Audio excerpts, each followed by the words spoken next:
I'm Ariana Grande. Hi, I'm Cynthia Erivo. And you're listening to the Broadway Podcast Network. Visit bpn.fm to discover more.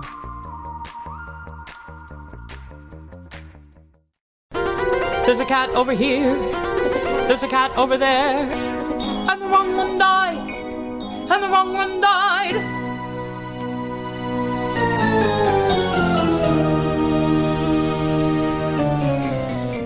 Welcome to The Wrong Cat Died, the podcast breakdown of the catastrophe. I'm your host, Mike Abrams, and today we have another amazing guest. Almost nightly, he takes hundreds of photos during the intermission all over Europe, and I had the privilege of actually taking one of those photos and experience his incredible Old Deuteronomy in Frankfurt.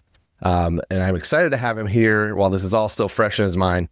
So welcome the current international tour, Old Deuteronomy, Michael Robert-Lowe, and thank you for joining me. Hi, I'm glad to be here. Thank you for having me.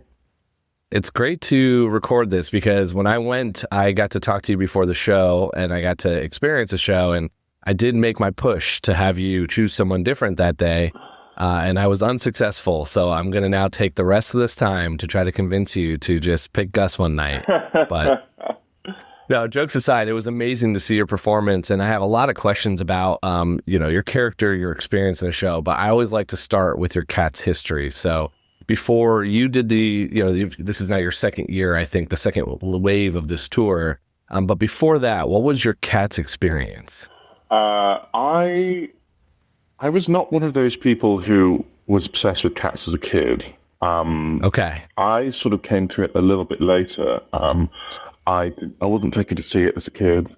I didn't have the VHS that everybody had. And so I saw it as a teenager, and I saw it on UK tour, the one before the Palladium happened. Okay, before the West End revival. Exactly. So I think at that point it hadn't toured for a couple of years, and so I was just the right age. I was just starting my own training, and so I went to see it at the Bristol Hippodrome, and I had a wonderful time. I mean, I knew it. I'd listened to the show, I was really familiar with it, but finally seeing it, everything clicked into place, and it made sense in a way that it didn't in the abstraction of just being familiar with it. And so then I saw it again at the London Palladium, and then I saw it again on the post-Palladium tour, and that's the most recent time it's been in the UK. So then I've been waiting to see it again, but before being able to see it again, I'm in it again. Well, not again, but I'm in it. Yeah. Was this was the hip hop tugger, right? Was this the Palladium? Was that period of time? Exactly, yeah. So the first time I saw it, it was still the original tugger. Then, seeing it at the Palladium was the rap tugger. And it still was the rap tugger, I think, just after the Palladium when I saw it. Yeah, I think it was the Palladium and then a little bit of the tour, and then they decided to immediately go back to original tugger. Yeah, it was Broadway, I think. It was obviously because it went back to the original tugger of Broadway, and I think after that there was a sense of let's go back to it. Hasn't been hip hop tugger since, despite my push for bringing that back in some capacity. Okay, so when you saw it the first time, was this a show that you were like, I want to be in, or was it more of just like you understood it a little bit more as a theater person? No, it was definitely a show I wanted to be in. It's obviously part of pop culture in the UK, but so are those original performers, many of whom, or some of whom, were already well-known pre-Cats. The likes of Elaine Page, obviously, Brian Blessed, very well-known actor, Paul Nicholas, big stage and chart singer performer as well, and so I was already aware of the roles and what they entailed, and so it was definitely on my radar. I have to say, I didn't think I was expecting to play Old Deuteronomy quite yet. It was one of those. Yeah, I hope to play that when I am old myself, but obviously, there's a limit to how, I'm trying to say this diplomatically. I think I was originally playing it when I was in my 80s, which obviously is completely a ridiculous expectation to do 8 shows a week. Oh, totally. Yeah, it is a show that you can theoretically do throughout your career, which is what's kind of fun. But it's got to be pretty interesting to be the powering kind of Old Deuteronomy and coming in from the audience mid-show every night, staying on stage in the middle during intermission. Like, it's definitely an experience, I'm sure. Yeah, it's a wonderful role. And the thing that I love about Cats is that we all start the show together. Everybody does the opening number. And so it's so important to begin as that tribe. And I think, the fact that we're all singing and dancing and the Cats don't necessarily have their individual, they're not their individual characters at that point, if that makes sense. They are as one en masse. And it's such a wonderful way to start a show. You very rarely get the opportunity to do that in a musical. Yeah, and to have truly everybody, because like even Baby Grizz is out there, and you've got the whole group together. Yeah, exactly. And in some productions, I think when there are sort of varying degrees of how much, especially the 3 actors who play Grizabella and Asparagus and Old Deuteronomy, I think there are varying degrees of how involved they get in the opening number. But I think 3 of us, myself, Lucy May Barker and Nathan Taylor, all sort of agreed we want to be as involved as we can and sort of do everything. Yeah, I love that. Yeah, because it is not across the board in every production of being even in the opening dance number. Like a lot of Grizabellas aren't. I think Old Deuteronomy is sometimes and usually not. So it just depends. And I know the Gus, if they're also busted for, and at least in the New York one, when I first saw, they were Peter in the opening number. So like they had a whole separate character for this. But I want to ask you a couple questions about your experience on tour before we get into my Old Deuteronomy questions, because I've not been to many, besides the 2016 revival, where only a handful of people went on stage to take photos. Because of COVID, everything else I've seen, they've not done that until I saw you do it. And I remember before the show, you said something really interesting to me that it didn't like click at first, but you said, I could say something to you in English because I was in Germany. And I was like, oh, that's great. And then as I'm sitting around the theater, everyone's talking in German. I was just not used to that because I'm so used to people asking questions about the show and me answering them and not being able to do that. But you're stopping in multiple countries, and I know you did the tour in, I think, parts of China and everything else. How many languages are you ready to like greet people with on this tour?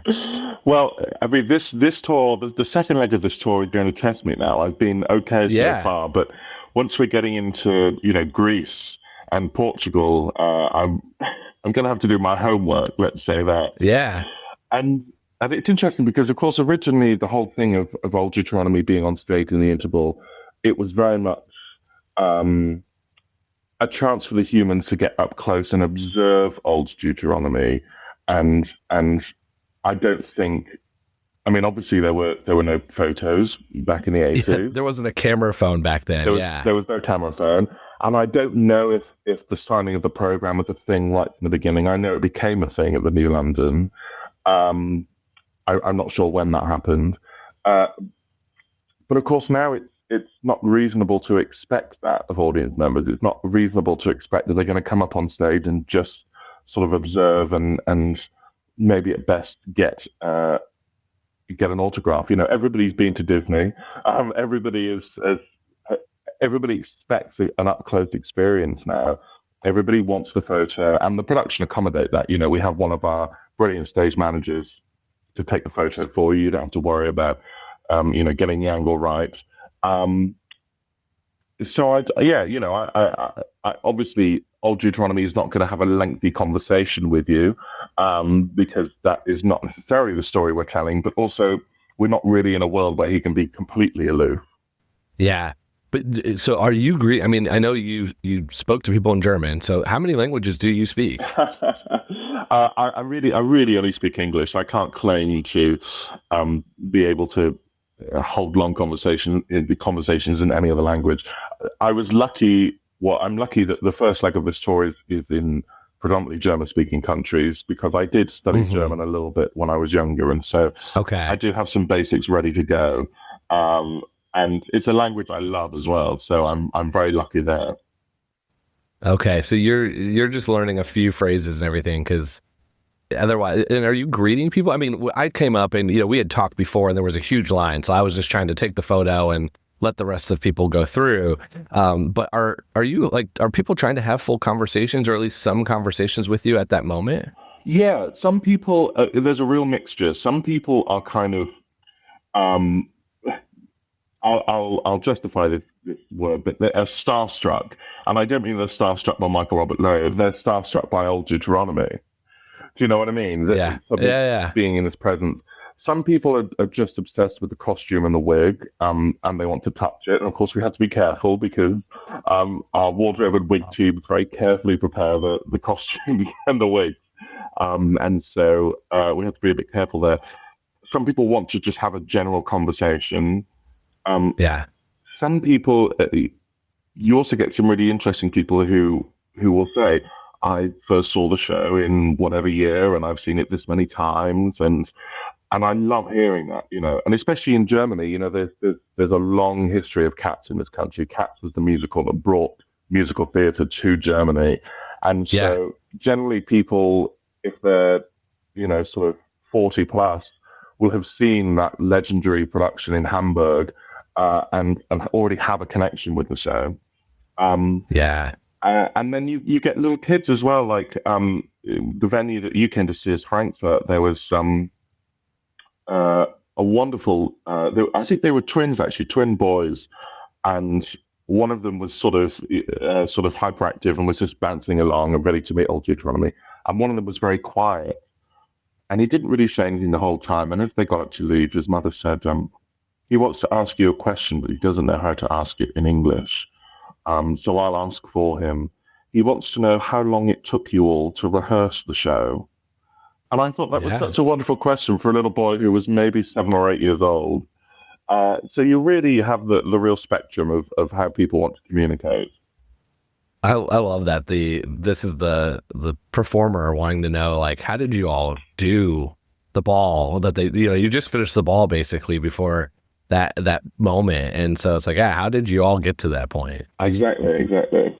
It's such a fun and unique thing, and I think we obviously didn't go on the stage because as I got to tour, the stairs were a little shaky, and so people weren't going on. But as you're going, are people, like, you're just in a new theater right now from when we're talking, are people going on stage in this particular venue? Sadly, they're not. No, and it's generally a conversation when we arrive in a venue between our stage management team and the venue's in-house technicians, and also the fire marshals.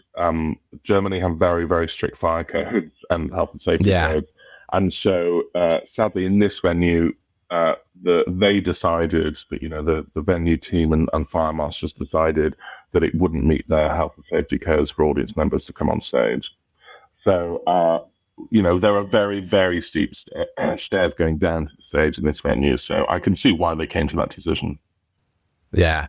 Is it better or easier if you're on stage sitting on the tire, or is it easier? Like you were sitting on the stairs with me, and it was like, and those stairs were, I didn't want, like, I walked up and down them once, and even I was like, that's probably not a good idea to have 30 to 50 to 100 people walking up and down this quickly. Yeah, and of course the stairs that are part of our set, being that they originate from the junk, they're made of sort of boxes on their side, but they're not flat.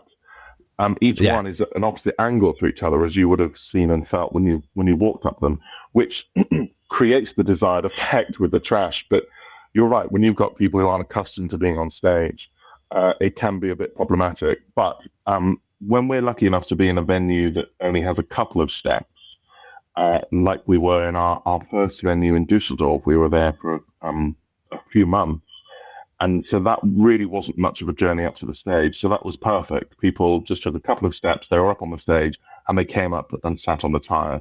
And I do love that. I think that's the perfect experience for them to be able to come into the world, sit on the tire, and really just marvel everything up close. In an ideal world, that would be how we did all the time. But me coming down to sit on the steps, that's fine too, and it creates a good photo.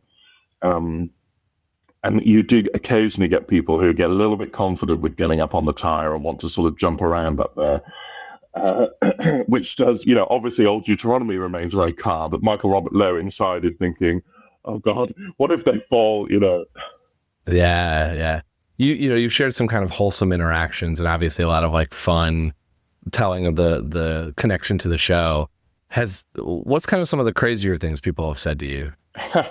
Well, when we were in China, obviously the Chinese is a very complex language, regardless of the dialect, and so the best I could do was say hello, ni hao, xie xie, thank you, just very basic things, and there was one.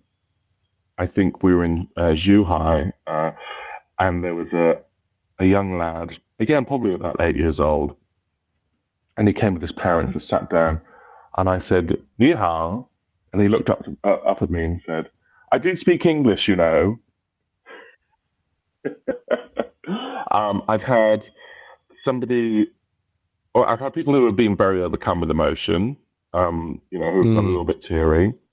I've had somebody who wanted to sing Old Deuteronomy to me, which was really lovely. It was sort of like they were pledging allegiance themselves to Old Deuteronomy. But my favorites are always when people come in costume.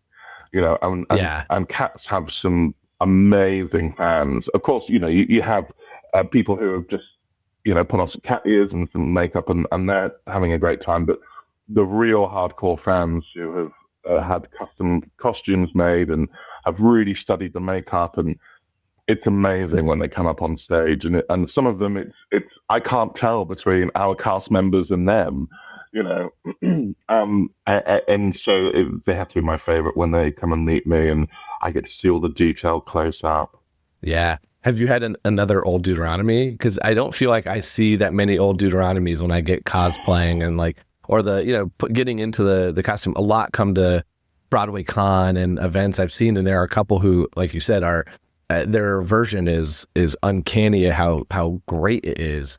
But it's usually like Mustafali, Skimble Shanks, Jelly Lord. It's very rarely Old Deuteronomy. So have you had another Old Deuteronomy? No, never. And I think I understand that costume is very difficult to move around in. It's very heavy and it's very hot. So I don't think I would want to sit and watch cats dressed as Old Deuteronomy. But the others, when they're just in the lycra suits, that's fine. That's very easy. We had a really terrific Rum Tum Tugger in Dusseldorf. Oh, nice. And he had the collar on, and that's big enough. But I don't blame people for not wanting to cover Old Deuteronomy. Did he come up and say, "Hey, Dad," and lean into it? He didn't actually. I think sometimes people who come in costume are a little bit nervous. He was just a little bit distant, and so I think he was just. I don't know whether he just wanted to, approval, to know that what he'd done was great, which it was. I loved it. And maybe they feel like they don't want to infringe too much on the time with Old Deuteronomy. And also, I think we have to remember that people are fans on different levels. And a lot of people might meet on fan groups online. And this might be the first time that they've met in person. This might be the first time that they've come in cosplay to a show. And that's a big thing because we have to remember that it's not just in the theatre, they've made the journey to the theatre in their costume and makeup. And it's a really brave thing to do for a lot of people. And so I don't blame them if they're a little bit distant or aloof when they come up to meet Old Deuteronomy. Completely. Yeah. The first time I had some people dressed as cats at the Broadway con, I kept thinking, I took the subway here. And, the New York subway is the New York subway, and it's an experience. And a couple of them, they took it there. I've also found the people that are that level of fandom of the show are also extremely respectful of the show and very passionate about the show. So in a situation like that where they're meeting you and there's a line of people, they're very much wanting everyone to get the experience to embrace the fandom that they have as well, which is I've always found a really cool part of the super fans. Yeah, it's wonderful, and to know that those fans are all over the world. There are people who are just as passionate about cats in China as there are in America or Germany or wherever it might be. It's wonderful. We're going to take a quick break, and then we'll be back for more of The Wrong Cat Died. So I have to now ask you some theory questions because Old Deuteronomy gets a lot of these questions that are unanswered. So I'm curious to hear your takes on a few of them. And I want to start, I don't want to get into the Heaviside Layer debate. I think I know your vote anyways because we talked a little bit about it, but that'll be at the end. But I want to actually start at a little bit more of part of that, which is one of my kind of biggest questions for Old Deuteronomy is the criteria for the Heaviside Layer. And does it change every year? And how do you think about it this year? Because it is clear this redemption arc. So as someone who's doing this currently, you're in the middle of it. This is what you're thinking about every night, 8 times a week or more in some cases. How do you think about that decision and whether that's a continuous decision every year? What is that criteria for you? Yeah, I think it is important to remember, as you say, that this is an annual thing. That we're not just we don't just happen upon this one-off event. And so I think for Old Deuteronomy, there is a sense of seeing the development and progression of the people of the cats in his tribe, and that I think that's a big part of that's a big factor in his decision making. How does their experience change? How do their personalities develop? How do they continue to relate to one another? And let's not forget there are kittens there that Old Deuteronomy is meeting for the first time. And so he's relying on the more experienced members of the tribe to give him a sense of where they're at, of who these kittens are. And he checks in with certain people when he first arrives. The first people to greet him are the kittens. Bill Bailey, Victoria, and Harbukati, and they're desperate to meet him. They've just heard about him, And then he checks in with specific people. He checks in. Firstly, he sees Demeter there, but he's really looking for Jenny Anydot. And so he checks in, first of all, with Jenny Anydot. And then he's looking for Skimbleshank. Skimbleshank is there. And so he has these, I think, these sort of cornerstones of the tribe that he checks in with because he knows that year on year, they're the ones who have grown up through the tribe and whose experience has developed. He's a leader who is all about long-term development. And he wants to see that, he wants to see if you're just bringing the same thing to the party every year, you've got to have more to offer the tribe. I like that working in the corporate world, it's you just gave me an annual review here that Old Deuteronomy's coming in to come in and say, okay, how have they progressed? But so I love that you're talking about you find your you meet the kittens, you find the elders.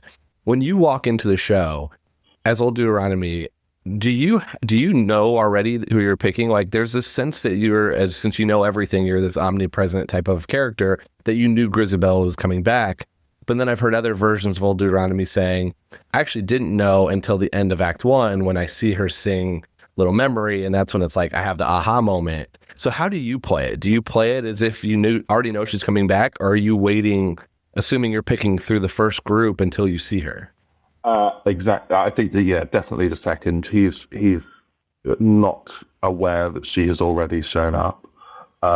He is not. He's thinking about her. He's always thinking about her. Grisabella is that pain in his heart that he carries around with him. It's one of the few. It's one of the few elements of pain in his life, or any sort of negative feelings. And so I think he is willing for her to be there on some level, but he doesn't necessarily know how that would work. He still is assessing the dynamic at the beginning of the ball, and then she appears on the car boots. And there's that split second in the section that we call the pop-ups, where we see everybody's come in after the white cat lift. And then we have the bum, and the character Pat and Tantamar, the twins, are the first ones to sense Grisabella's presence. And then Quax goes in the center, and he pops up. And then Old Deuteronomy spots or senses that Grisabella is there, and she's observing on the car beat. And the first thing for him is, I want to bring her in. But he knows he can't do that. So his leadership overrides that. And the thing that he needs to do is observe the behavior of the tribe. What are they going to do in this moment? And what happens is Quaxo approaches her, scares her off, and the first part of that choreography is about the tribe being defensive, about chasing Grisabella away. And he's dismayed to see that is where the tribe is at. He's dismayed that the elders might be a part of that. He's dismayed that Munkerstrap actively chases her away. He's not surprised by some of the others. He also knows that the kittens are impressionable and will follow what everybody else is doing. But yeah, for me, that's the moment. He's been hoping that Grisabella will appear in some way. Then she does, but he knows that it's about the tribe's reaction and not his singular reaction. Yeah. Interesting. So you come in and wing it every year. You don't have a plan? I think he, it's about being in the moment. And I think that's such a contemporary thing, doesn't it? Living in the moment, being in the moment. But as we know from Old Deuteronomy's sermon at the top of Act 2, it's the moments of happiness. And I think he is very much about taking in each moment specifically. I don't think he has arrived with any plan. I think he's gonna see what happens, and we see that unfold in the action. It's each moment of Cats. This is where I think, some people say, it's just they all get up one by one and do their numbers to impress Old Deuteronomy. No, there's a greater plan here. The top of Act 2, when he's delivered, as I said, his sermon in the moments of happiness, the next thing is that he chooses Gus to tell his story. Yeah. Old Deuteronomy has decided that this is what we need right now. We need to learn from the oldest member of our tribe. And then after that, we've had the whole Gus story, and now it's time for some light entertainment. We need somebody who's going to lift our spirits. How about Skimbleshanks the Railway Cat? It's a response. Each moment that informs what comes next. And so I think throughout that, he's watching how everybody's reacting. We've had Gus the Theatre Cat. So how has that inspired the way the kittens are thinking? What have they learned from hearing from this elder cat? He also knows that some of the cats are still not going to be convinced. He knows that Demeter and Bombalurina are probably still not going to be convinced by this. So it takes them a little bit longer. Do you know what I mean? And so each moment comes for a reason. So are you letting yourself be kidnapped so that way you're teaching is that part of the lesson? Now, that is a great point. I've not considered that. No, I for me, I'm playing that he is genuinely kidnapped. But that's a really lovely point. I might try that this evening. I have really enjoyed, I love talking to people when they're doing it because there are so many things, and I kind of joked with Dane and people like, I love coming and just giving you random ideas to go with because it's not going to change the show by any means, but it might make it, a little bit fresh for you. And that's one. And Lucy, still, your current Grisabella, even when I told her that we were talking last night, she messaged me she's like, I just realized this. And so it's like some of the things from our conversation are leading to other stuff, which is so fun.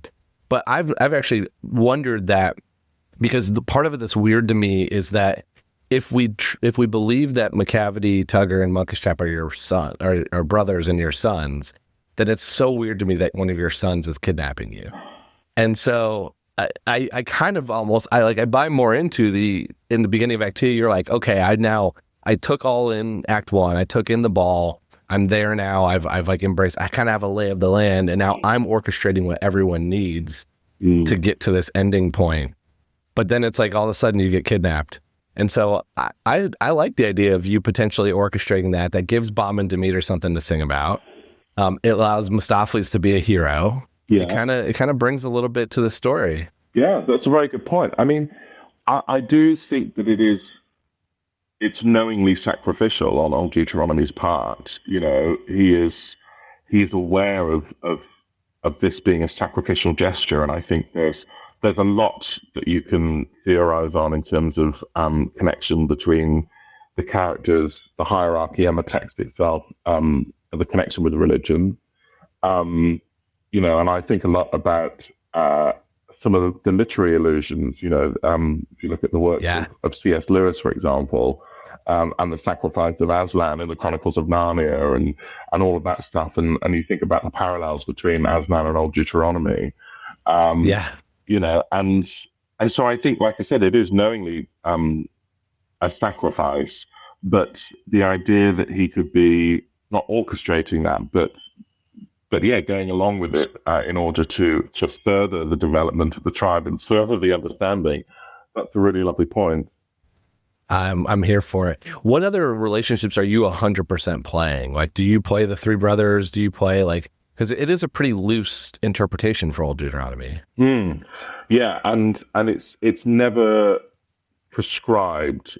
You know, Chrissie Cartwright, our director and choreographer, who I'm sure you've heard a lot about on this show. Lots. Yeah. Legend, Cat's legend, absolutely. And you know, she carries the torch of Gillian Lynn, and she's Trevor Nunn's eyes and ears in the room, and I knew that it wasn't going to be a prescriptive experience because I've worked with Chrissie before on the Phantom of the Opera, and so I know that that's not how she works. But I was still delighted to discover in the rehearsal room that so much was up for conversation and a sense of, I'll leave this with you. You know, I don't necessarily need answers. But what she will do is tell you if what you're playing is not clear. You know, she wants more than anything, she wants specificity. So she doesn't necessarily need to know what all of the relationships are that you're playing, as long as it's clear from the audience point of view. And so and also I suppose being open to allow that to change as your run progresses. If you're doing the show for a long time and you might have different cast members coming in, you know, you might feel more strongly about it. I feel like that, for example, the relationship with Monkish Trap has changed for me in this production. You know, we had in China, we had the wonderful Sam Brown playing Monkish Trap, and now we have Russell Dixon on the European tour, and Russell returns to the role, and the difference between him and Sam is quite large. Sam is a younger actor, and has a very different approach. You know, Russell is slightly more mature and a bigger physical presence, and that sense. I would think that with Sam's Monkish Trap, it was a sense of like, oh, come on, Dad, let me show you what I can do. You know, I'm really coming of age, and things have changed since last year, and I'm ready to do this, and I'm ready to do that, and when he makes the wrong decision, you're so nearly there, you know.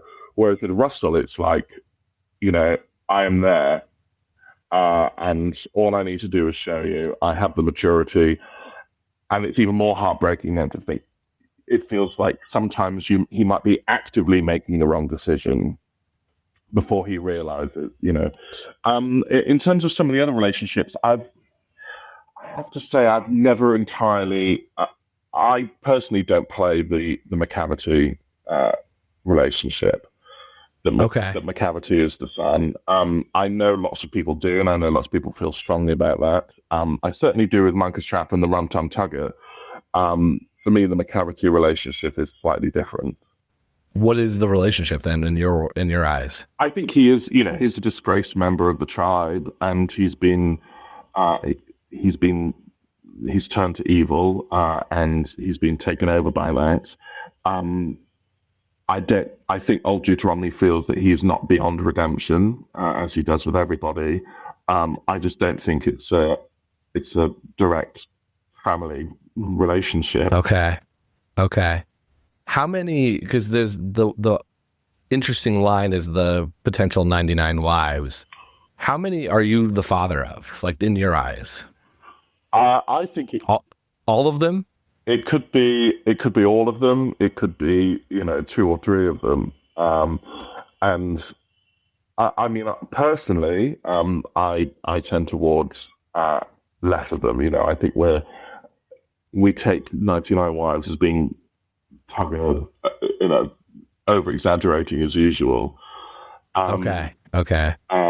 Whether he has married 99 wives, who knows? But in terms of how many members of the tribe he's father of, I like the audience to perhaps think that it could be all of them, or they could think that it might not be. It might just be a couple of them. For me, I think it's important to let the other relationships develop. And I know, for example, that within our company, we've got people saying, well, Skimbleshanks is that person's father, and Skimbleshanks is this with that person, and all of that. And so, but I think I'll give you an example that sort of backs up the idea of him being sort of daddy of them all, which is on our first night here in Cologne. As I said, sadly, audience members aren't able to come up on stage here, and so I'm on stage on my own, and we had a guy in the audience about 4 rows back kept waving at me, and I wished I could wave back to him. I want you to know that I saw him, and I think he was a bit upset that Old Deuteronomy wasn't acknowledging him or waving back to him, and he just kept shouting, "Papa, Papa!" I love that. I love that. I mean, it's got to be, you at least get some audience interaction with the intermission, but besides that, it's Tugger.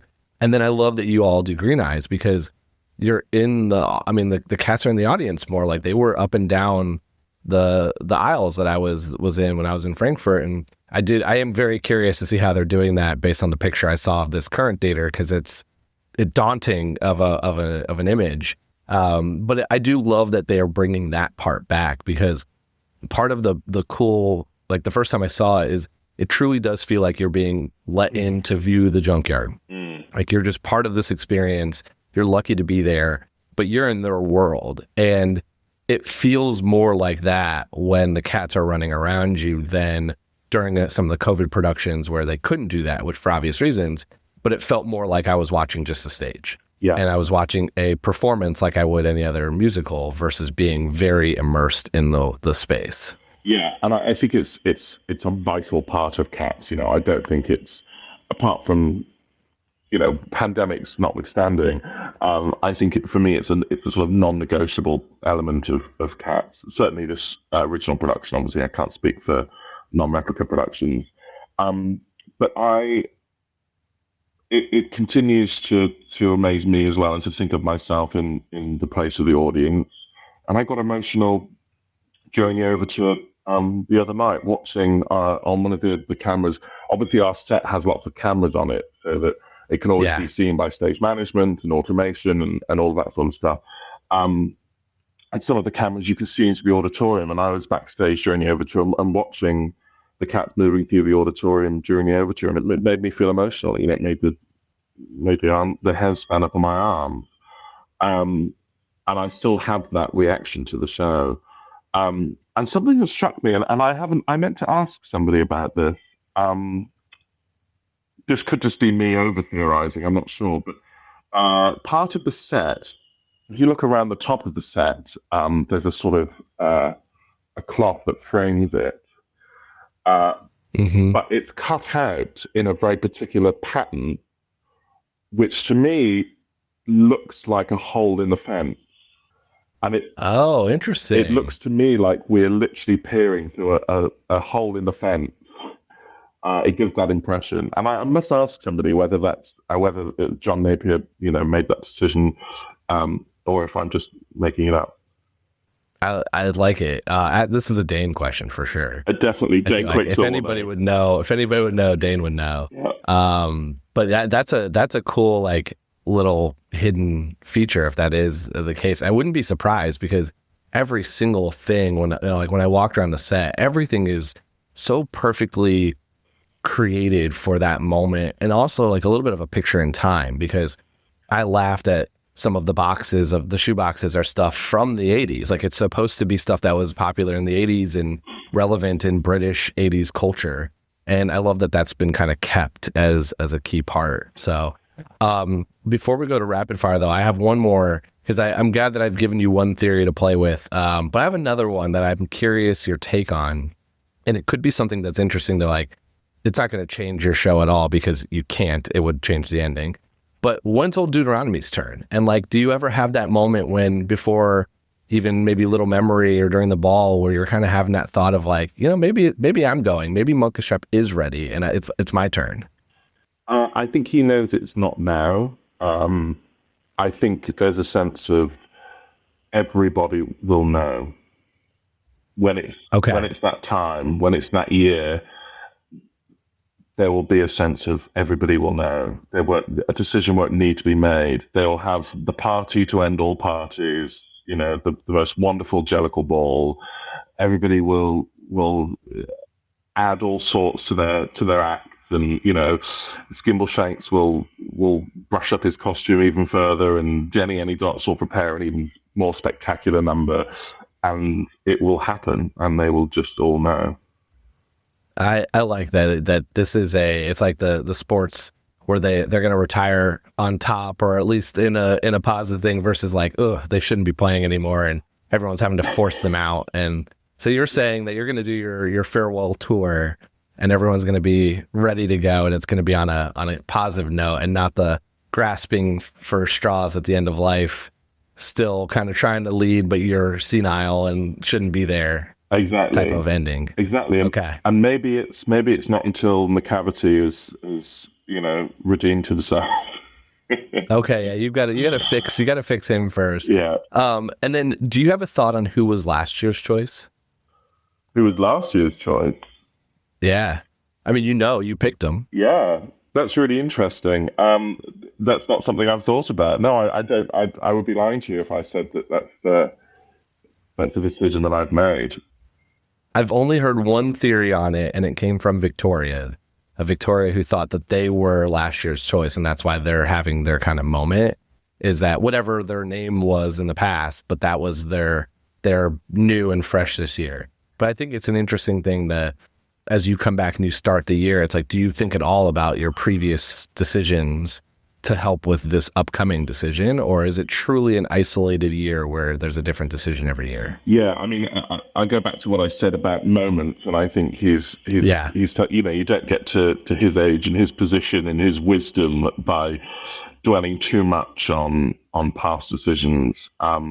It's about taking in those specific moments, and that evening, it's a long evening. Yeah. And so I think he's really just focusing on what's unfolding around him. We're going to take a quick break, and then we'll be back for more of The Wrong Cat Died. I love it. Let's do some rapid fire. So if you could play any character one night, doesn't matter if it's male, female, if you could do it or not, but just go on one night, who are you going on as? Mungo Jerry. Mungo Jerry. 100%. You want to do those cartwheels? Yeah. Okay. I love it. Who are your favorite and least favorite cats from a personality standpoint? So I'm asking, as you, Michael, who would you want to hang out with and who would bug you? I think I would definitely hang out with Skimbleshanks. I think Mungo Jerry would probably bug me. It's that love-hate. I always say, you're such a boy, and I mean, that sense of like a teenage boy. Stop filling with cliche. Stop being a stereotype. I would definitely hang out with Gimbleshank. I think we would share the same neuroses and probably discuss them. I think I would. I don't want to say hang out with. I would like to be in the presence of Bob Ballerina. I don't think she would let me hang out with her. I'm not cool enough. But I'd like to just, she's like Regina George. You know what I mean? You just want to get close enough. Yeah. You're not at the table yet. Just one lunch with her is all you want. Yeah. What's your favorite song in the show? Well, I'm going to sound like a broken record, but Mungo Jerry Mampatuza. Yeah, it's great. It's such a fun number. I always ask a fun one, and I'm curious, especially for you, if you could fluently talk to in a language at one of your stops, which one that you don't speak would you wish to know? At one of our tour stops. Yeah, I mean, I guess it can be in general anywhere, but I think we got a lot of choices based on your previous and current tour stops. Yeah, I mean, if I was fluent in Chinese, that would have been amazing for the time that we were in China. I mean, it would have been helpful. It would have saved a lot of time and a lot of Googling. But more than that, it's because it's such a cultural removal, and it's such a whole different experience being in China. I would have felt that I would have ingratiated myself more by being able to speak the language. For sure. Okay. $1 million question. And I'm going to ask this as you, Michael, not as Old Deuteronomy, because I know you have to do this decision every night, but who are you picking as your Jellicle choice and why? If you'd asked me before I had been in Cats, my answer would have been one thing. And now, with the knowledge that I have and living that story every night, my choice is different. And so the person I would send to the Heaviside Lair would be Grisabella. And what was before? Gus. It was going to be Gus before. Yeah. And what was the changing moment for you for that? Like when you came in, you were thinking Gus, but obviously you have to sell yourself on it. Otherwise, you can't authentically go do this 8 times a week. So I understand that, but is there a part that really sold you on it? Yeah, the journey that Grisabella has been on, and Chrissie said in rehearsals, we all know Grisabella, and once you narrow it down and think about it specifically, you might know Grisabella. You might almost everybody has probably had elements of Grisabella's story happen to them in their life, and some people don't get that chance at redemption. Some people don't have a community there who are carrying for them. Some people don't have someone like Old Deuteronomy who is carrying around that pain in his heart. And the fact that she does ultimately have that, it's the most moving thing of the experience of life. I was going to say the human experience, but because I always say, if you want to learn about the human experience, watch Cats. Yeah. And that is one of the biggest things that you can learn about the human experience. Yeah. I agree with 100% of what you said, except for I want her to spend a year with her family. Yes, that is a very good point. And that's the biggest, I think, change. And even when I said it to Lucy, it was the same kind of note, which is, I think the whole story is the same, except for it feels weird to me to have that moment and then say, okay, great, bye.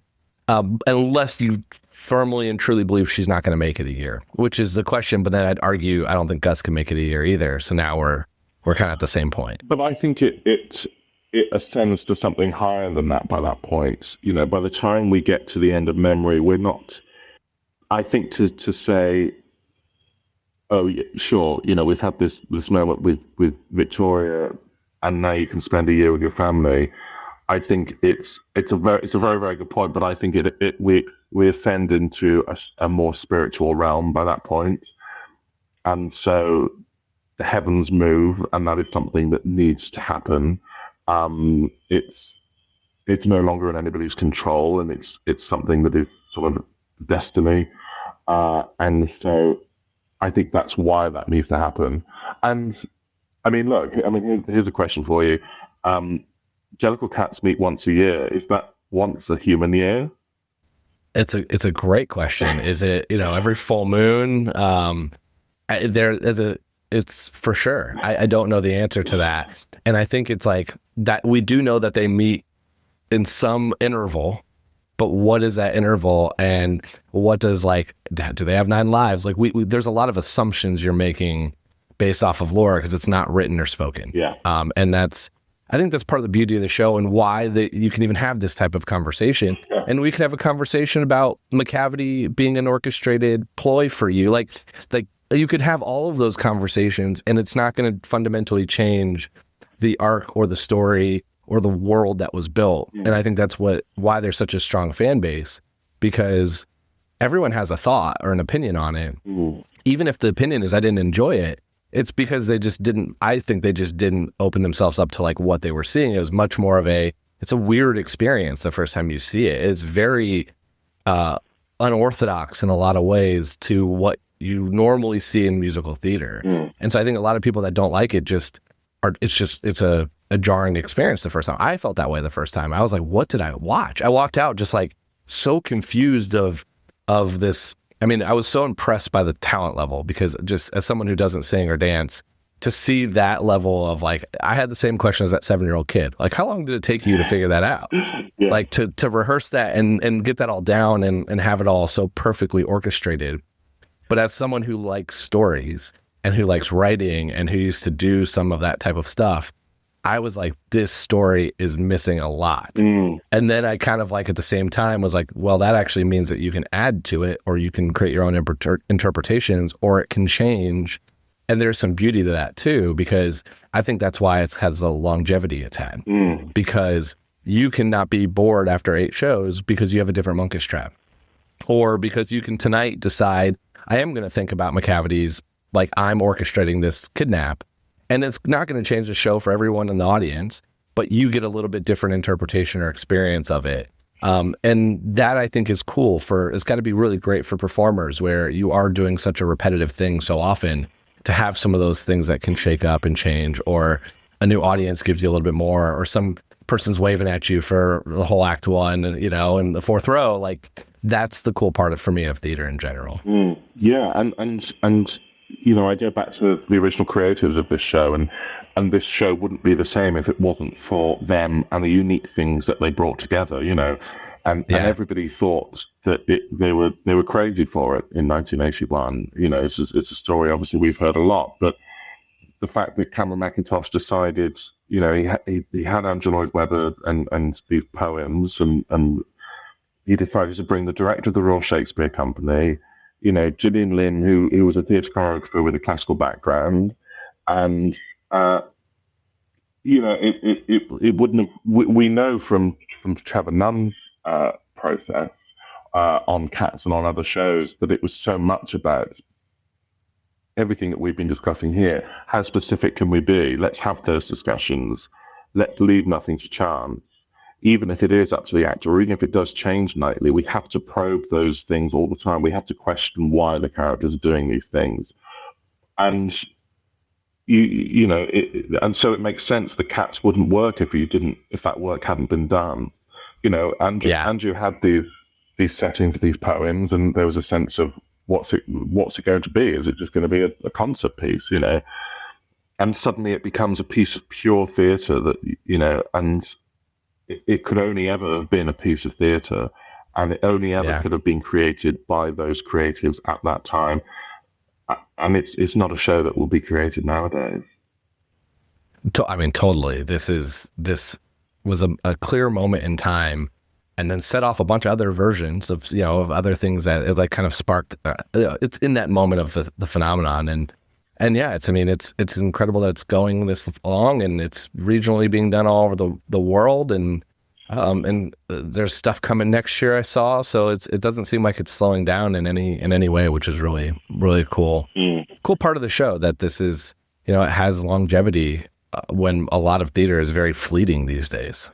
Yeah, and I think a lot a lot of theatre, not all, obviously, a lot of theatre is designed to be fleeting. Not designed to be fleeting. Nobody intends to create something that doesn't have lasting impact, but nobody thinks about that, And I'm not trying to suggest that those original creatives were thinking when people are still seeing this show in Germany in 2025. Of course, they weren't thinking that, but they just put the work in to make sure that it was a watertight experience. And even though nobody could know that these shows would run for as long as they have, the work was put in at the beginning. Completely. This has been very fun conversation. I know I haven't convinced you, and honestly, you can't make a different decision anyways, because I don't think you'd be allowed to play Old Deuteronomy or probably work in theater ever again if you did that.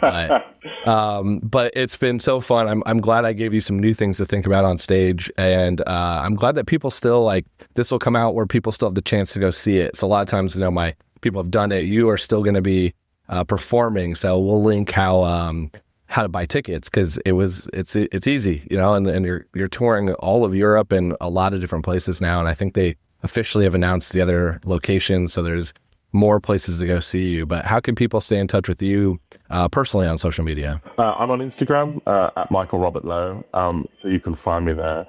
I'm also on Red Note. If you're a Red Note user, I know some people are in the US now, but obviously predominantly Chinese fans communicate through there. We're going through to February 2026 in Europe, and get your tickets, because it's a hot ticket. Still. Yeah. Still. Yeah. I mean, it was almost completely full when I was there, in Frankfurt, and I was there, I think, on a random weekday. It was in a huge theater too. So not a small place, but yeah. Thank you for coming on. This has been so fun. I think you have to go to a show here soon, or you're going on stage shortly. So I'm glad that, again, I'm curious to hear. You're gonna have to send me a message after if the cavity angle works or not. I will give it a go. I'll see what happens. Awesome. Well, thank you for coming on, and thanks everyone else for listening to this episode of The Wrong Cat Died, the podcast breakdown the Cass Ashby. To follow along, you can subscribe on Apple Podcasts, Spotify, YouTube, or any of those podcasts. Also, social media at The Wrong Cat Died, or check out our website, thewrongcatdied.com.